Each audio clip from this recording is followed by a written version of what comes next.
So now I'm going to go back to the inputs, and first of all going to work on the validation using app. And it's important because we can't see any errors right now until we do the validation, and then we're going to work on the responsiveness and everything. We change the CSS for the register inputs. Okay, first of all, let's remove this console log right here. When you're done, this is a rule, when you've done with the console log and you don't need it, just remove it because it affects the performance of the application. Okay, so let's go back to formic right here.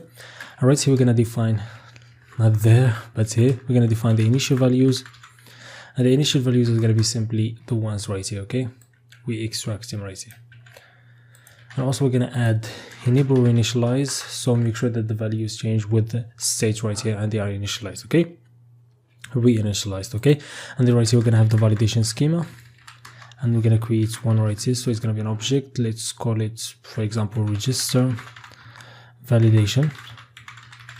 Okay, and we're going to create this here. So first of all, let's import yep. So import all as yep from yep. Okay, and right here const, and then it's going to be yep.object. This is going to be the schema that we're going to work on, and right here we're going to start with the first name. So yep.string, and right here we're going to start. So first of all, it's going to be required, so required, and right here you can just leave it like this and it's going to work. So right here we're going to have the message, but you see it uses the name of the variable, and we're going to have like a custom message. So right here is going to be first name is required. Okay, like this.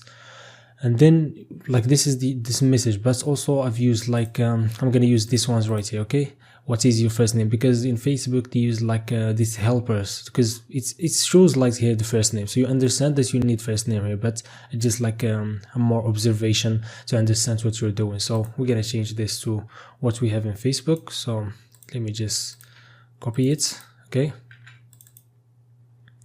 and have it right here. Okay, let me add this right. Okay, like this. And also we're going to define like a minimum and then a maximum. So the minimum, let's go back right here.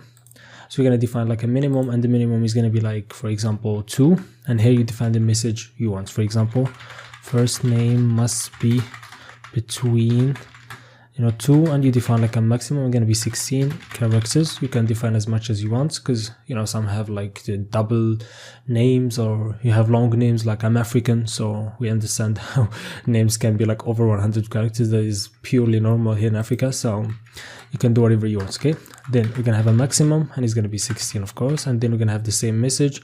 So let's just copy this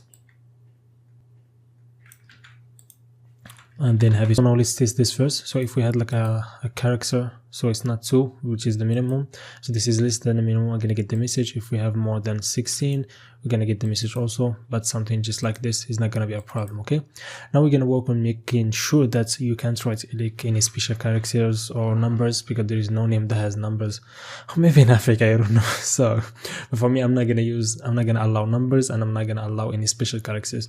And it's up for you. You can allow like spaces, because some have first name which is double, which is like a first name and a middle name and then the last name.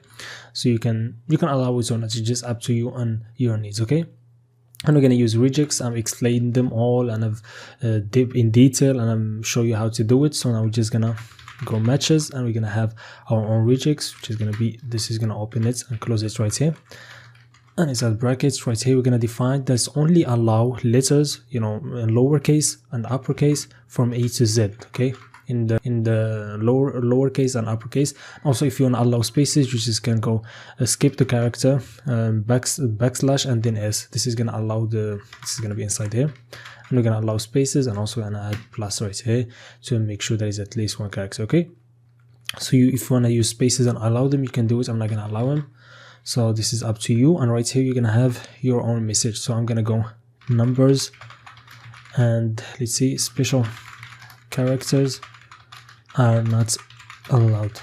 Okay, so now if we want to write here and try to use like an add at a name in the name, we're gonna get this error. If you have like, this is fine, no problem. If you add like a number, okay, you're gonna get a problem. If you have like a space, it's gonna create also a problem.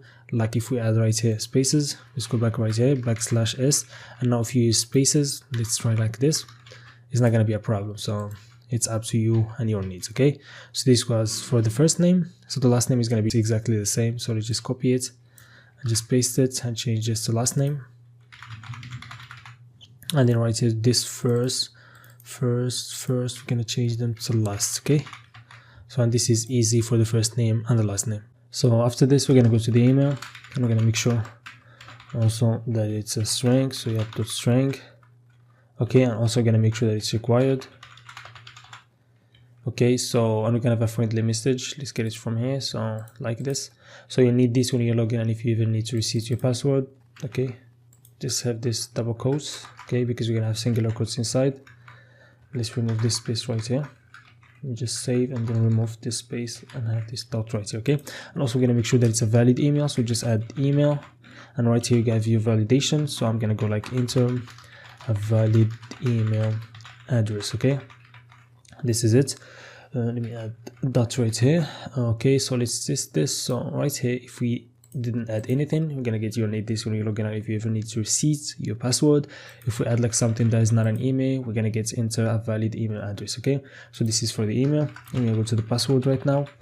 Let me see what we have for the password. So make sure there's a string, and now we're gonna make sure that it's required.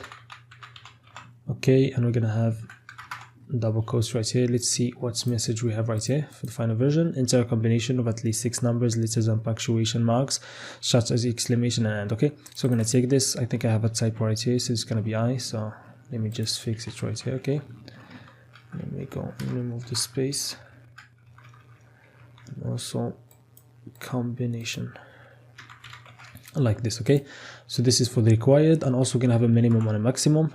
So first of all, let me see the message right here. Everything looks fine. So let's define a minimum, and the minimum for most password used in any website is like 6. Okay, so right here you're gonna have, let's see, password must be at least 6 characters. Okay, and also you're gonna have a maximum, and you can define the maximum as you want. I think like just give them a little bit of freedom, when using the password. So for example, like 36, this is just a random number, you can play with this. So right here we're gonna have password can't be more than this is gonna be double quotes also, like 36 characters. Okay, and this is gonna be double quotes because we have a singular quotes inside. Okay, like this. So now we define everything. I think for the validation, if anything come up, I'm gonna do it again and see what we're gonna need. Also we're gonna do validation for the date of birth, also the gender, but this is gonna be a bit later when we try and log in and try and register. So